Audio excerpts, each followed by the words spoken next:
Bueno, muy bien. Después de conversar con el economista Jorge Caumont acerca de la economía en el mundo, de lo que se viene hoy, que es muy importante, ¿no? Esa noticia es fundamental, ver qué pasa en que dice Powell respecto a la tasa de interés de la Reserva Federal de los Estados Unidos, afectando la economía mundial. Es así. El antagonismo bicoalicional genera fractura social. Se me ocurrió plantearles esta editorial en el día de hoy. Editorial, o más que editorial, un análisis político de mi parte. ¿Por qué? Porque cuando una sociedad se fractura en varios y pequeños grupos, pero intensos en su poder de acción política, se trata de esos grupos de facto, que se desarrollan en una zona inestable de la sociedad y que por otra parte la hace impredecible. Esto está ocurriendo en el Uruguay. Esto se debe a que el pacto de convivencia pacífica se rompió, al menos en esos sectores, o en ese gran sector de la sociedad que es un crisol o un conjunto de pequeños sectores sociales fraccionados con distintos comportamientos, que nada tienen que ver con el vínculo pacífico o ese pacto de convivencia que hace a una sociedad razonablemente estable, democrática, institucionalizada, de acuerdo a lo que pauta nuestra Constitución. Se vació, evidentemente, de autoridad lo que dispone la Constitución para esos grupos sociales. Es decir, la población experimenta como conducta crónica de su sistema político que los preceptos constitucionales no se cumplen, aunque no conozca a cabalidad de qué se trata cuando se habla de preceptos constitucionales. No es necesaria la erudición, sino los efectos positivos o negativos que sobrevienen de cumplirla o no. Son los efectos los que se van notando.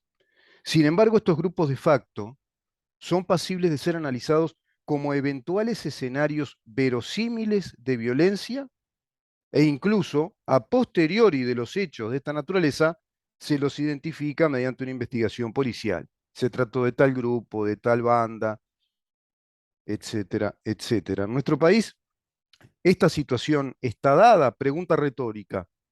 Este es un fenómeno que ocurre en varios países de América Latina, como en Argentina, por ejemplo. ¿Y ocurre en Uruguay también? Pregunta retórica.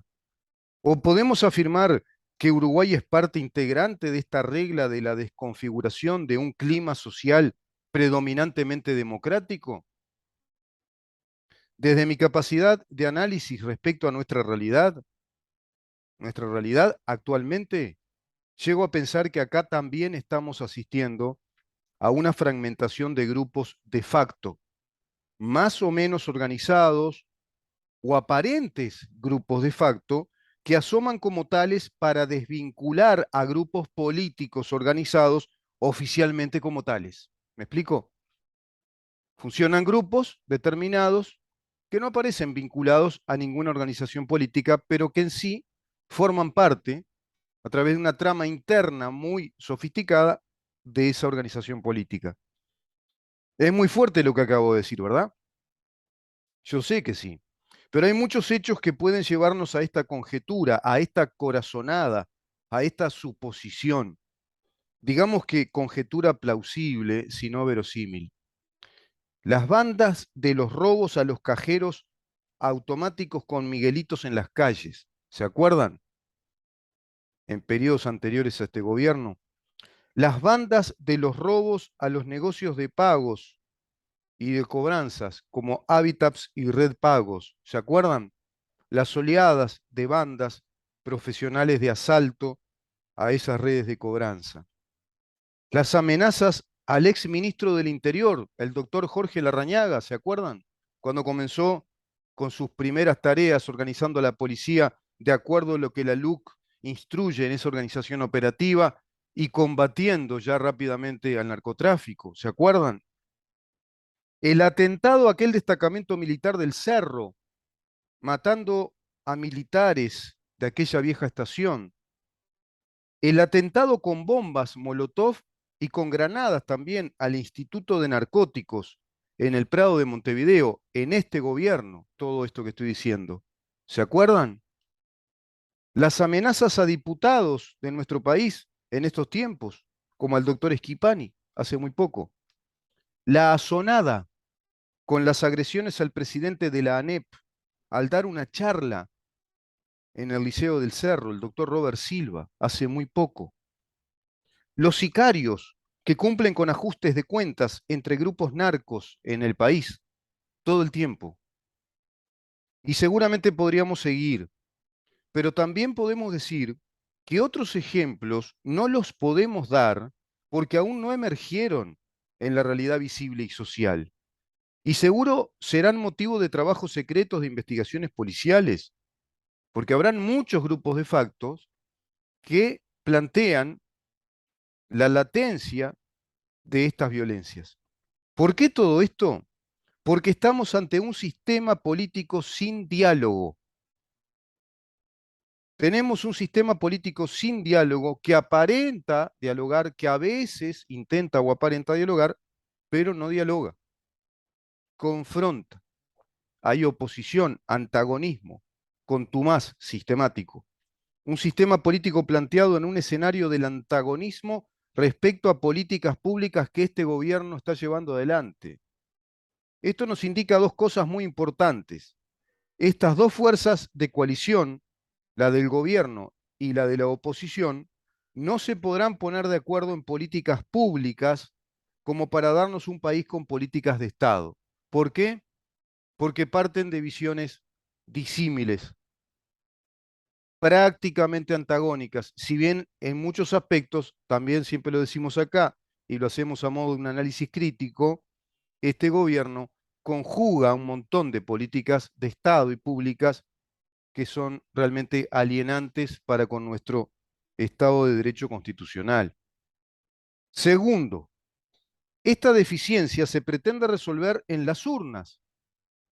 Siempre se pretende ahí, tomándose las reglas de la democracia como un instrumento de sostenimiento de un tipo de país que más o menos formalmente funciona como una democracia, y desde el otro lado, de los que están jugando en este juego democrático de elecciones y que hoy les toca el rol de oposición, están jugando en este rol democrático en pos de la revolución que tire abajo completamente el sistema republicano de gobierno que nuestra Constitución define. Y me refiero a toda esa organización o izquierda organizada que es PIT-CNT-FEU-FA. Me olvidaba de la FEU. PIT-CNT-FEU-FA. Las políticas de Estado jamás serán posibles en estas condiciones. Las buenas políticas de Estado, las políticas de Estado que permitan el crecimiento de un país. Y vamos rápidamente al concepto de políticas de Estado para entender la gravedad de lo que estoy diciendo. Y antes de entrar en este tema, debo decir que un antagonismo de esta naturaleza se vivió en el país en épocas muy trágicas. En la historia vieja dentro del sistema político, en la historia contemporánea, el dato precedente o el antecedente histórico inmediato ha sido la subversión terrorista que el aparato militar tuvo que sofocar, aquella subversión del MLN, Tupamaros, de otros grupos armados, de una inteligencia militar a través de un ejército clandestino del Partido Comunista del Uruguay en aquella Guerra Fría, sofocada posteriormente en lo bélico por las fuerzas militares y luego ante el descalabro del sistema republicano, institucional, democrático, se da un golpe de Estado. Sobreviene, después de 11 años, la democracia. Muy triste todo esto, ¿verdad? Tenía que decirlo, porque hay antecedentes en el país. Si a los uruguayos hoy les hicieran una encuesta acerca de si quieren seguir en democracia o vivir en un estado totalitario, ¿qué dirían? Mirá qué lindo trabajo para las encuestadoras. ¿No se pusieron a pensar en eso? En un país tan conflictivo y por hoy, con tantas movilizaciones, tantos paros desde la izquierda organizada por el hambre, por el gobierno que hambrea, porque falta trabajo, porque la educación es regresiva, esa educación que el pueblo uruguayo votó en mayoría y que además ratificó en un referéndum, pero sigue la izquierda organizada haciendo paros, huelgas, ocupaciones al extremo del disparate de tener sindicatos estudiantiles que amenazan con paros en los liceos, ocupando los liceos y ahora la FEU también dice que va a paralizar la educación universitaria. También debo puntualizar esta pregunta, ¿no? Puesto que por Estado totalitario deberían poner todas las opciones de los modelos totalitarios, o modelo totalitario de derecha o modelo totalitario de izquierda, y tipificarlos con claridad. ¿Y en dónde están hoy por hoy esos modelos? ¿En dónde son visibles, identificables esos modelos totalitarios que nada tienen que ver con un modelo democrático republicano liberal como el que nuestra Constitución preceptúa? Pero volvamos entonces al punto pendiente, políticas de Estado. ¿Qué son? Bueno, las políticas de Estado, para resumir, tienen el concepto de ser políticas organizadas desde el sistema de gobierno y también la sociedad, que es consultada a través de organizaciones, de especialistas, y se logra, a partir de un consenso, desplegar políticas públicas que tienen ese carácter de Estado.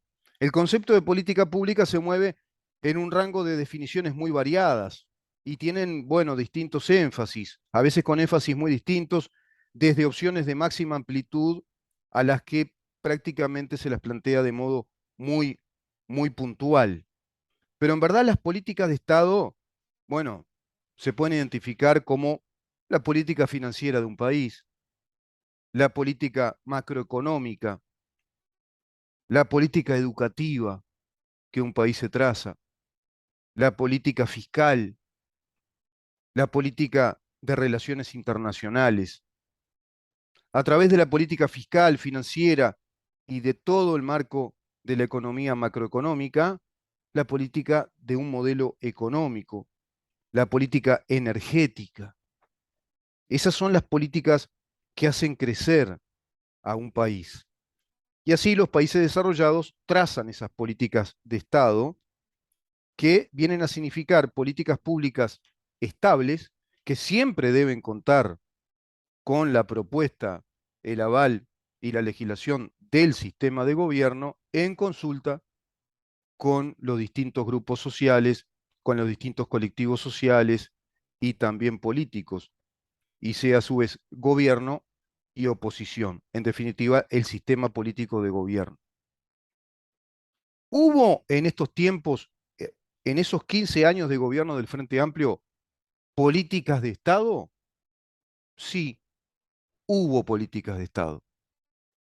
Y la otra pregunta, ¿fueron políticas de Estado buenas, saludables, que apunten a la prosperidad económica de los uruguayos y al desarrollo del país? No, no fueron de buena calidad. Las políticas de Estado, es decir, las políticas que consensuaron aquel gobierno de Frente Amplio durante 15 años y la oposición de aquel tiempo, más un conjunto de colectivos sociales que fueron creciendo, emergiendo como por debajo de las piedras o desde debajo de las piedras en aquellos tiempos. Las políticas de género, las políticas de cuotas, de leyes de cuotas para ingreso a las oficinas públicas y para integrar partidos políticos, la producción y la venta de la marihuana de parte del Estado uruguayo, el matrimonio gay, el aborto por la sola voluntad de la mujer, las políticas asistenciales en el MIDES, el plan de equidad, son ejemplos de las últimas políticas de Estado instaladas en el país, que incluso se las divulgaba con bombos y platillos, cantándole loas a las nuevas adquisiciones políticas del país. Y a través de esas políticas de Estado se va a desconfigurar al Poder Judicial como el poder de garantías que nos brinda el debido proceso de acuerdo a lo que la Constitución mandata, instalando lo que yo llamo un sistema de justicia alienígena respecto a nuestra Constitución. Y también pasó a ser política de Estado, la creación de la Fiscalía General de la Nación, hoy órgano descentralizado del Ministerio de Educación y Cultura, vale decir Poder Ejecutivo, se fue aquel Ministerio Público y Fiscal con otras funciones, se terminó la independencia técnica y la independencia en sí como poder en cuanto a la separación de poderes del poder judicial. Hoy está entremezclado en un híbrido con las fiscalías de esa Fiscalía General de la Nación en la administración de la justicia sin las garantías que establece la Constitución. Todo eso políticas de Estado.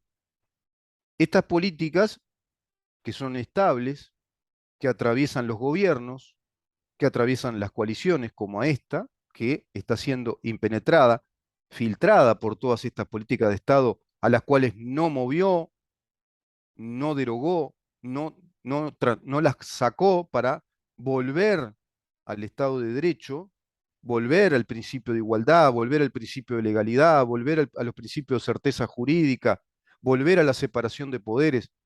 No lo hizo, acá estamos en el territorio de las políticas de Estado que el sistema político que nos gobierna compuso, que está de acuerdo, con lo cual pactó.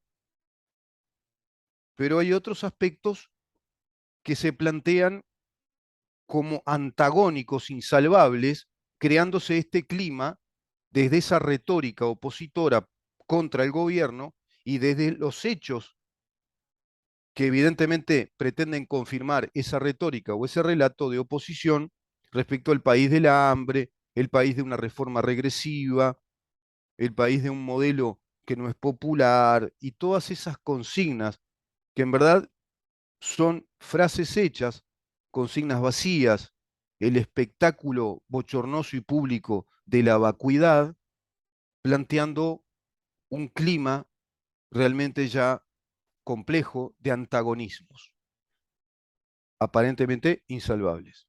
Eso se lo digo además ya de paso públicamente al general Manini Ríos, que tiene la intención de plantear un clima de consenso. A veces me recordaba al general Sereñi, plantea un clima de consenso y que el país no puede seguir con estas fracturas.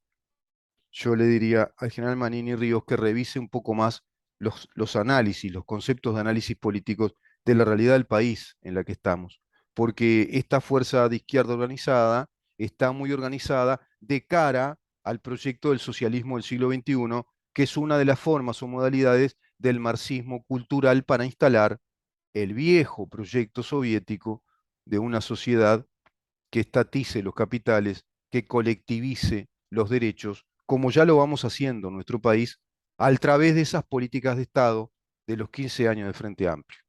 Derechos colectivos más que de los derechos individuales que la Constitución dice. Por otra parte, tendrían que haber políticas de Estado, por lo menos en 4 o 5 puntos, respecto, como te decía, a la macroeconomía, políticas de Estado en el modelo económico, y ahí habría algo fundamental que transformar respecto a una visión global de la economía, el sistema sindical. El sistema sindical. Se tendría que ir a un sistema flexible, de sindicalismo libre y plural que realmente defienda a los trabajadores, que los trabajadores estén protegidos de acuerdo a lo que la Constitución mandata en el artículo 57, con todo el derecho de integrarse a sindicatos para ejercer uno de los pocos, quizá, derechos colectivos, que es el derecho de huelga, si acaso se vieran conculcados, perjudicados sus derechos laborales. Pero también cuentan con todas las garantías de la justicia para reclamar esa violación a sus derechos laborales en esas relaciones laborales, si acaso se diera. Pero se tendría que ir a un sistema de sindicalismo plural, libre, y eso implica mucha cosa, no nos da el momento acá para explicarlo, pero implica un cambio de visión económica. Y también tendría que cambiarse el sistema previsional, pero no como este, que no cambia nada, que es un sistema de reparto, es el mismo, sino instalar el concepto al menos ante los pobres uruguayos, que siquiera se les dice que hay otros sistemas previsionales, como por ejemplo el de capitalización y ahorro, o la combinación de un sistema de capitalización y ahorro con sistemas de seguros de vida, y que opten libremente los uruguayos por un sistema, por otro, podría ser. Por otra parte, se desconfiguraron las funciones naturales del Estado al perjudicarse la separación de los poderes, limitando la independencia y la soberanía técnica del Poder Judicial, violándose el principio de igualdad ante la ley mediante las leyes de cuotas y políticas de género, por ejemplo, y ahí tenemos graves perjuicios de políticas de Estado que en vez de desarrollar el país, lo están perjudicando porque están desnaturalizando nuestra genética constitucional, nuestra constitución. Nuestro Estado de Derecho, nuestro orden jurídico, ha sido desconfigurado a través de políticas de Estado que son ajenas al proyecto histórico que nuestro país tiene desde sus inicios, desde todo el proceso constitucional, incluida esta última constitución, que en un gran pedazo de ella ya no es consultada. Seguimos mañana a partir de las 10 de la mañana para preguntarnos en dónde estamos. Chau.